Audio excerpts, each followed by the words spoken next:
Okay, we are here in Geometry Notes 2.4a. So let's start by restate the Pythagorean theorem here. So the Pythagorean theorem is a squared plus b squared equals c squared, and that works for right triangles.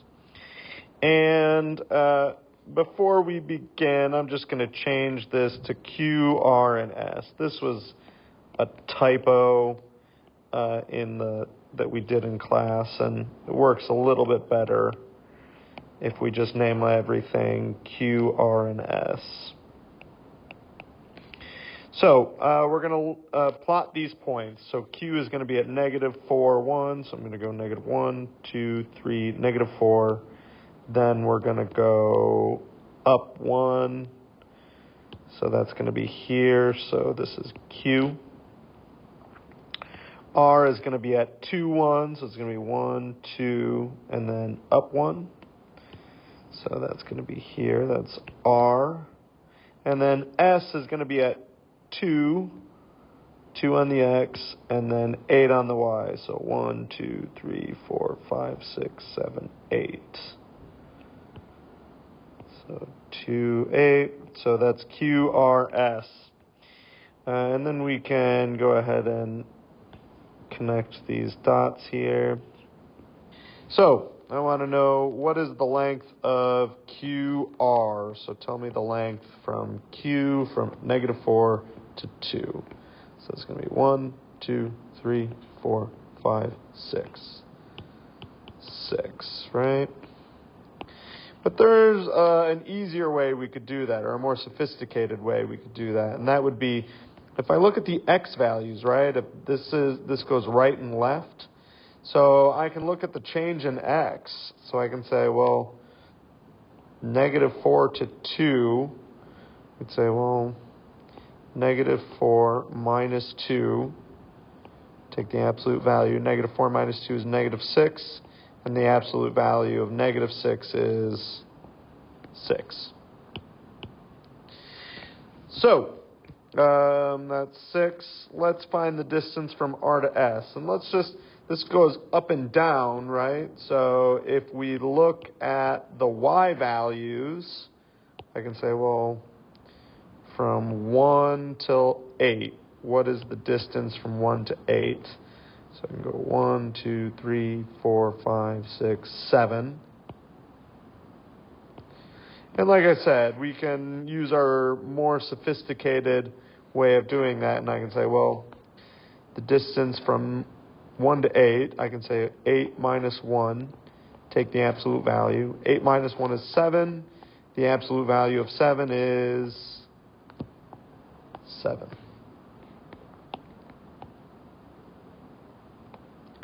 So now we need to find the distance from Q to S, this one here. And that's not something I can count since it's on a diagonal. So what we're going to have to do, we're going to have to use the Pythagorean theorem.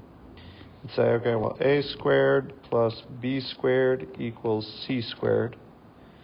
So one of the legs of my triangle will be QR, which we know is 6. And the other leg of my triangle is going to be RS here, right? From R to S. So that's going to be 7. And we're going to take them to the second power, add them together, and that should be the same distance as our last side here, QS, will be our c squared, because this forms a right triangle. This is a right triangle. So 6 to the second power is 36, plus 7 to the second power is 49, and that would be c to the second power. So now we do 36 plus 49, and that gives us 85 plus c squared. So we're going to take the square root of both sides. Square root of c to the second power is c. and the square root of 85 gives us 9.21. And that would be our final answer. The distance from Q to S is 9.21.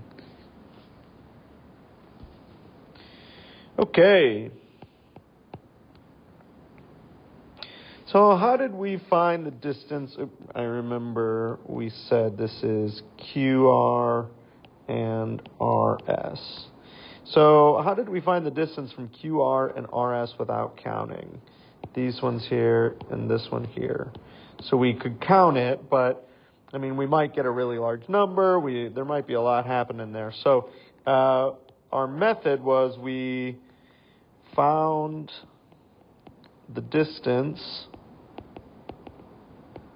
of the x values. We did that for QR. And then for QS, we found the distance in the y values.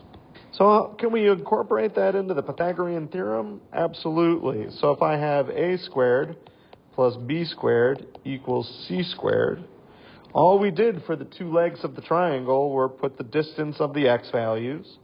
So I could say x1 minus x2 and to the second power plus, instead of b, I can say the distance and the y values, so y1 minus y2 to the second power, and that's going to equal c squared, right? So I just took the distance of the x values and the distance of the y values, and we substituted them into the Pythagorean theorem. So now let's solve for c. So I'm gonna, we've got this here, x1 minus x2 to the second power plus y1 minus y2 to the second power equals c to the second power. If we take the square root of c squared, gives us c, but what I do to one side, I gotta do to the other side, and that gives us this. x1 minus x2 to the second power plus y1 minus y2 to the second power. And this is the distance formula. The only difference is they change it from C and they call it D for distance. But the distance formula, this guy right here, is this. And it's just the Pythagorean theorem reimagined. Okay, so let's see how this works. So let's write the distance formula again here. So D for distance, even though it's the Pythagorean theorem, it's the same thing, is the square root of the distance and the x values squared plus the distance of the y values squared. And we need to find these 2 points here. I want to find the distance between these 2 points, right? So we want to figure out what is that distance. So in essence, we're turning it into a right triangle. We're just saying, well, what is the distance on the x values, which would be this distance here? And then what is the distance on the y values? That would be this distance here, right? So we just think of it as a right triangle. So we would say, okay, well, what are our 2 points? This is my first point, which is at -4, -1. And my second point is here, that's at 0, 1. So we're going to label our points. Both of them have an x and a y in them. So this will be my first point, x1, y1. This is my second point, x2, y2. And then we're going to write out the distance formula. So D equals the square root of x1 minus x2 to the second power plus y1 minus y2 to the second power. We're going to plug in our points. Oops. So D equals Our x1 is negative 4, and our x2 is 0, plus y1 is negative 1, and y2 is 1 to the second power. Okay, so now we'll simplify.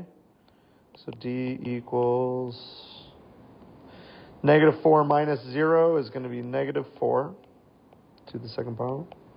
Negative 1 minus 1 is going to be negative 2 to the second power. So now we'll do our exponents. So negative 4 to the second power gives us negative 4 times negative 4 is positive 16. 4 times 4 is 16. Negative times negative is positive. Same thing over here. Negative 2 times negative 2 gives us a positive 4. 2 times 2 is 4. Negative times negative is positive. And then 16 plus 4 is 20.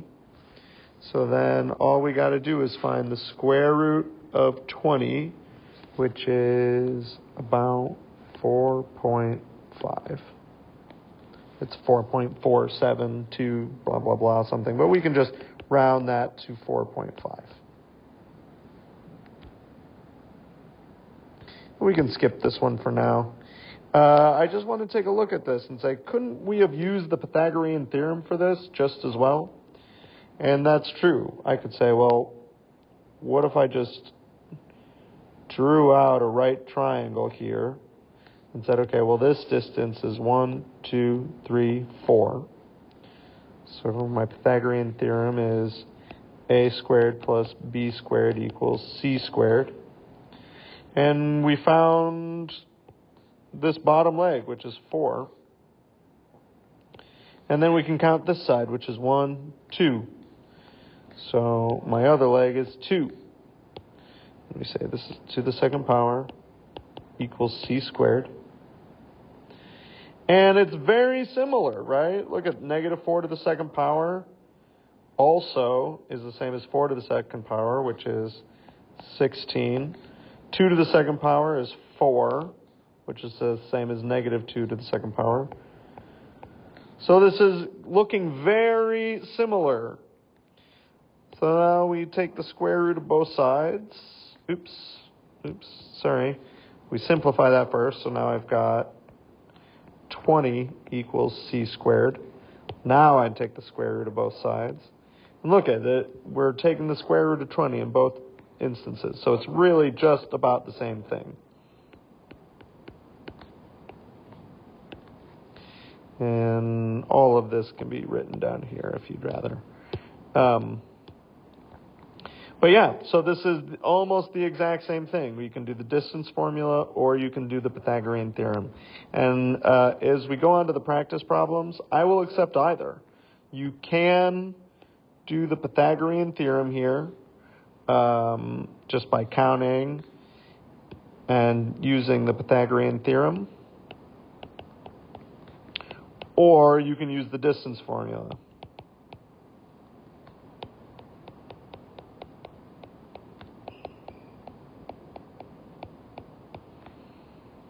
Either one will get you full credit. For these ones, unfortunately, you won't be able to use the Pythagorean theorem. This one, you have to use the distance formula. So I would just write it somewhere on your paper here, just so you have it.